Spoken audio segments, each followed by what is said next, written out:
বাড়ি থাকলে মনে হয় কিভাবে টাকাগুলো ধ্বংস করা যায়। তো আজকে 2 রকম মিষ্টি বানালাম। তো এই মিষ্টিগুলো বানানোর জন্য আমাদেরকে সাবুদানা ভেজাতে হবে। আমি এখানে 250 গ্রাম সাবুদানা নিয়ে ভিজিয়ে দেব, তারপরেই আমরা আমাদের কাজ চালু করবো ইনশাআল্লাহ। তো সাবুদানাগুলো আমি নুন দিয়ে ভিজিয়ে দিয়েছিলাম, এখন এরকম হয়েছে। আমি 2 ভাগ করলাম, একটা ভাগকে আমাদেরকে ছানতে হবে একটা মিষ্টি করার জন্য।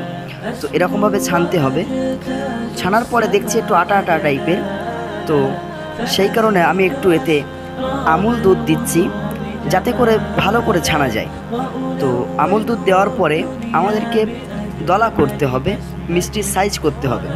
আর এটা মনে রাখতে হবে, আপনি যেমনই করবেন না কেন তার দ্বিগুণ ফুলবে, ঠিক আছে?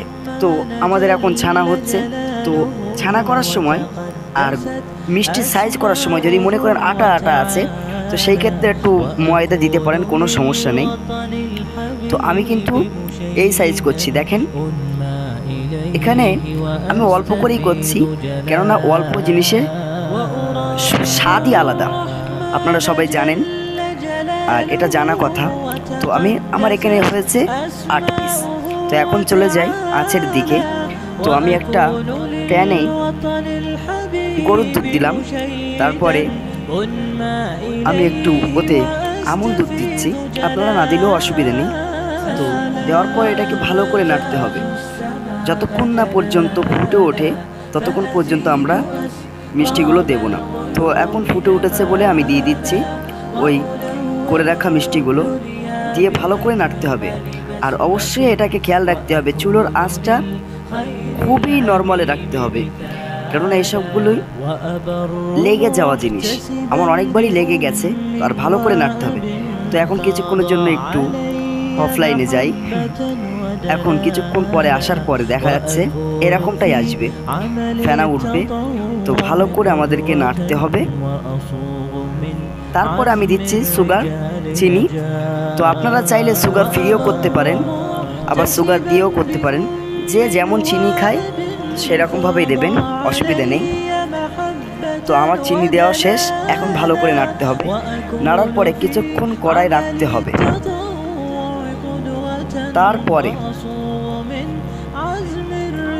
তারপরে আমরা অন্য মিষ্টির কাজে।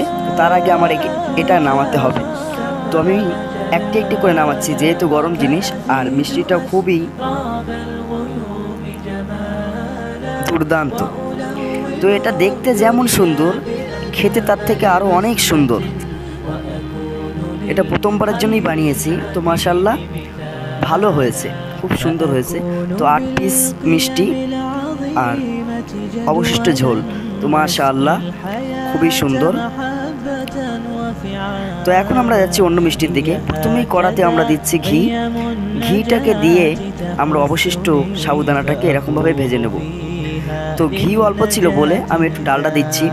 এটা কিন্তু খুবই তলায় লাগবে, এটা মনে রাখতে হবে। যতক্ষণ পর্যন্ত এটা কড়াই থাকবে ততক্ষণ আমাদেরকে কিন্তু অবনরত নেড়েই যেতে হবে। আর এখন আমরা দিচ্ছি কাজু বাদামের পিস করে, না থাকলে কোনো অসুবিধা নেই, দিতে হবে না। তো এরকমভাবেই নাড়তে হবে।